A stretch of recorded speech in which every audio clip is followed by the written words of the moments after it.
especially when it comes to overtime or business trips. My husband suddenly became busy about a year ago. Before that, he used to say things like, "It's important to leave work on time." But now, he says things like, "It seems like they expect a lot from me. I don't mind being relied on. I'll work overtime." I expect him to come home all exhausted, but when he comes home, he seems to be smiling for some reason.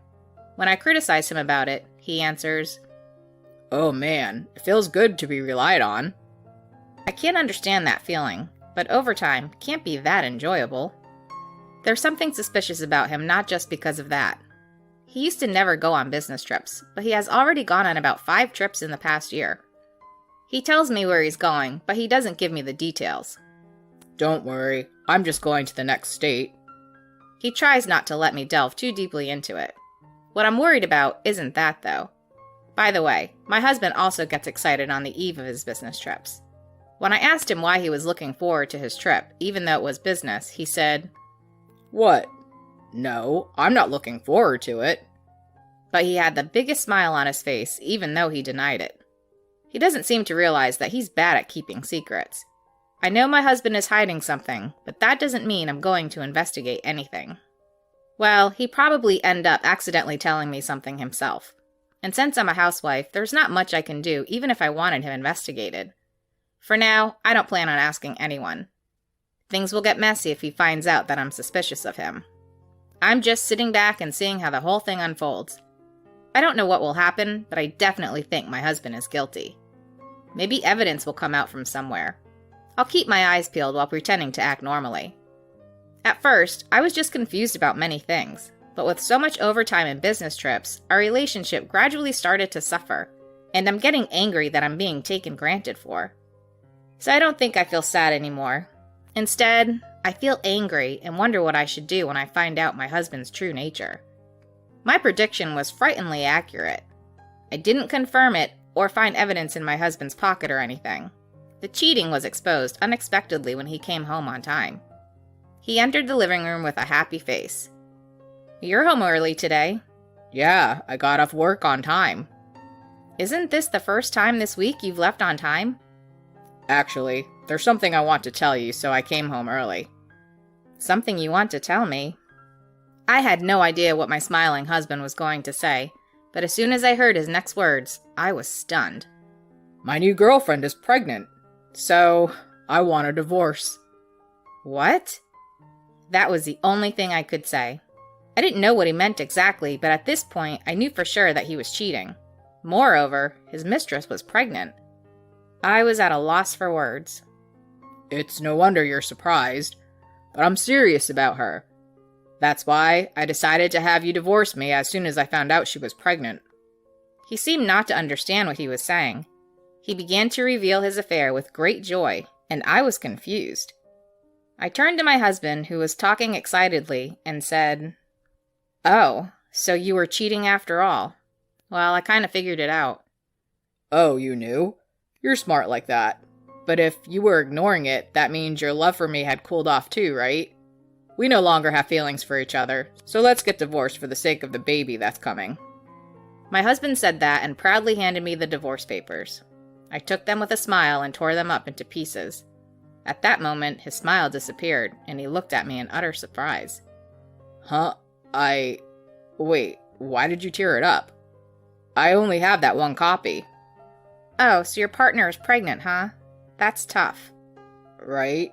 That's why I have to be there for her and support her until she safely gives birth." "I understand how you feel, but I won't divorce you." "What? Upon hearing my thoughts, his smile from earlier disappeared, and he froze, turning pale. He didn't understand. "Why won't you give me a divorce? You understand how difficult it is for her, right?" "Yes, I do. It must be difficult to be pregnant with a married man's child. But what does that have to do with me?" "What do you mean?" "Well, single mothers may have a tough time, but she cheated with a married man, so she brought this upon herself." "Why are you saying that? The unborn baby will be fatherless. How sad is that?"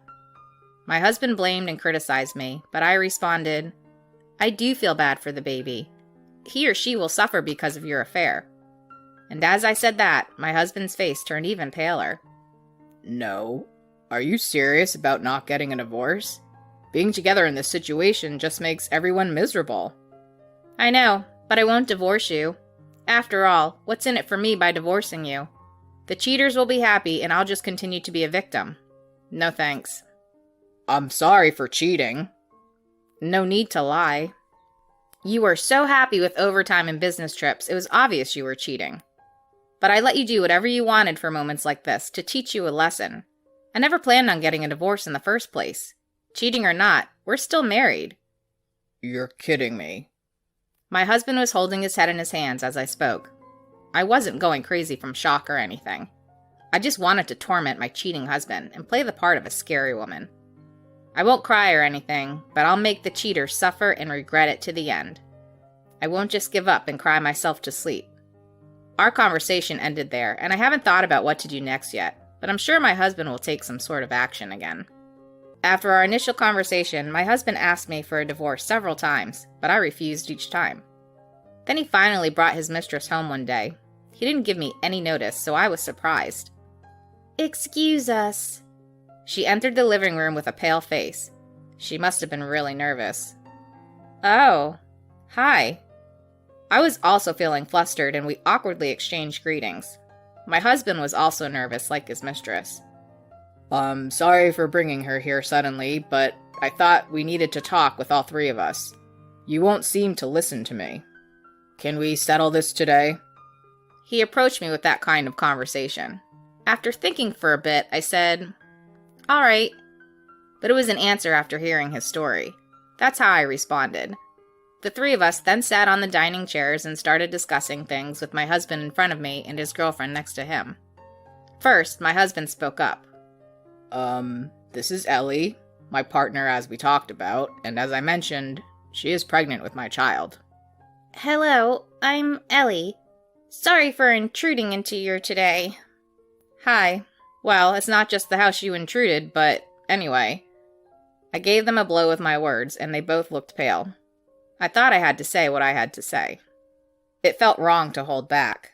When his girlfriend heard my words, she fell silent. My husband hurried to stop me, saying, I know what you're trying to say, but please, don't say that kind of thing right now. Oh? Why not? Should I have said congratulations on your pregnancy? Well, if you ask me, it's not a celebration at all. Yeah, I get that, but I thought the conversation wouldn't go anywhere if we kept going on like this, so I stopped being mean and got to the point. So, what did the two of you come to talk to me about? I think you can sort of guess, but we want you to agree to the divorce. You guys seem like you're here to announce your engagement or something. But I already told you, I'm not going to divorce you, didn't I? I know that, but I really want you to divorce me. There's a baby on the way, so I want to be by her side and support her.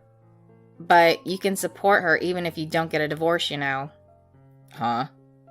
I mean, just think about it. I haven't told you not to acknowledge her or to not get close to your child. We don't have kids, and we're not financially struggling either. I can support you guys financially if you want. No, but it's not that simple. Why? Don't you feel sorry for Ellie? She must be worried if we stay married.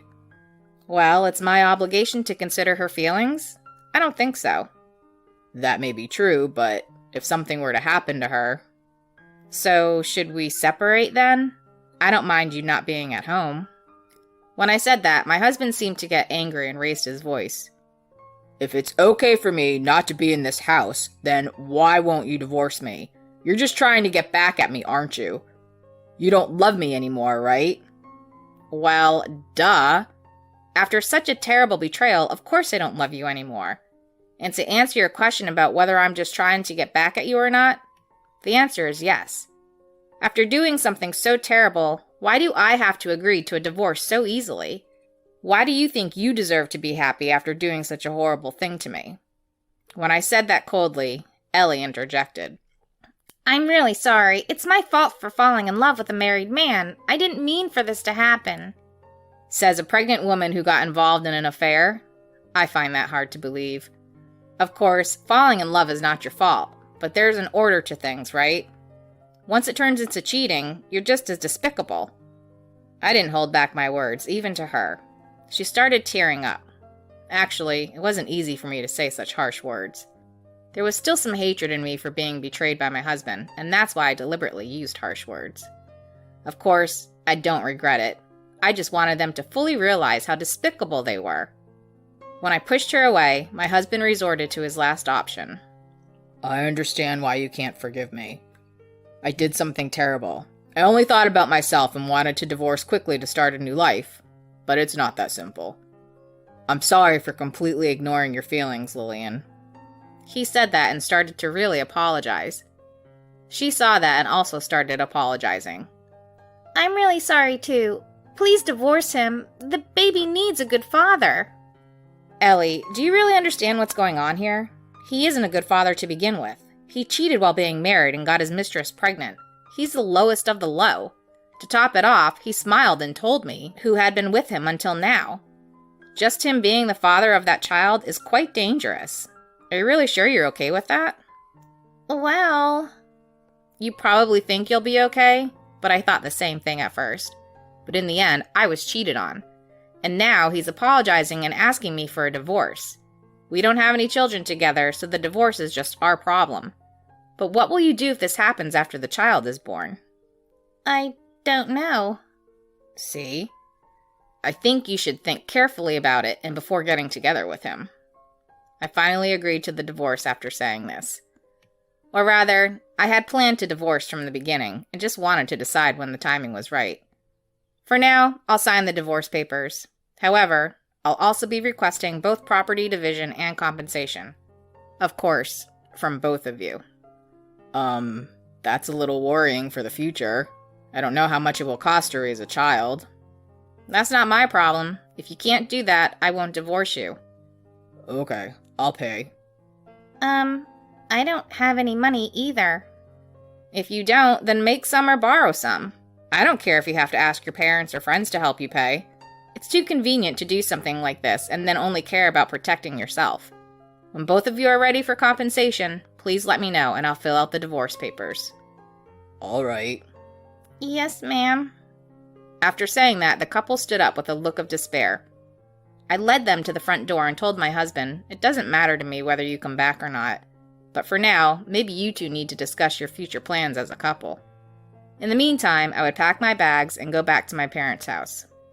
He just said, okay, I'll touch base with you again, and left with his girlfriend. So I quickly packed my things and now I'm back at my parents' house. I had been saying that I didn't want a divorce, but deep down, I couldn't wait to get away from him. Being able to take control of the situation and lead the conversation really made me feel good. Now I feel like I can start the next chapter of my life. I couldn't allow just the two of them to be happy together. For a while, I'll make sure he regrets cheating on me. After I get the compensation, I won't have any further contact with him and I won't see him again either. I just want to get everything over with quickly. Once I receive the compensation, I plan to look for a job in a new home and work hard. Just because I was cheated on doesn't mean my life is over. In fact, saying goodbye to a man like him and enjoying my life alone would be much better. So I'm not really feeling down. I was able to say everything I wanted to say to my husband and his girlfriend, and now I feel like I can move on without any regrets. I want to take my time for a while and think about my future and start over.